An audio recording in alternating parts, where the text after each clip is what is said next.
আপনার নাম বলেন, নাম পরিচয় বলেন। আমার নাম আরমান শেখ।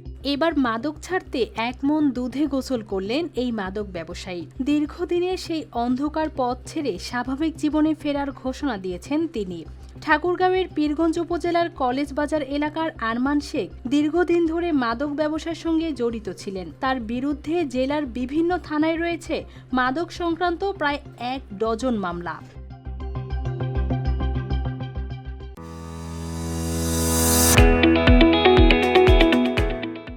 সম্প্রতি নিজের বিবেকের তাড়না ও পুলিশের সচেতনতামূলক সভা থেকে অনুপ্রাণিত হয়ে তিনি মাদক ব্যবসা ছেড়ে দেওয়ার সিদ্ধান্ত নেন। সেই সিদ্ধান্তের অংশ হিসেবে মায়ের হাতে 1 মণ দুধ দিয়ে গোসল করেন আরমান শেখ। পরে প্রকাশ্যে ঘোষণা দেন তিনি আর কখনো মাদক ব্যবসার সঙ্গে জড়াবেন না। এখন থেকে স্বাভাবিক জীবনযাপন করতে চান বলেও জানান তিনি। আমার নাম আরমান। আমি একসময় আমি মাদক ব্যবসা করতাম দীর্ঘকাল। আমি মাদক ব্যবসা বন্ধ করে ছাড়া দিছি।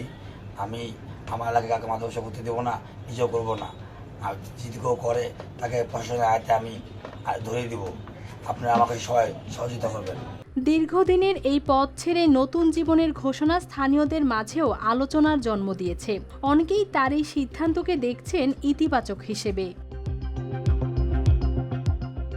News desk, RTV।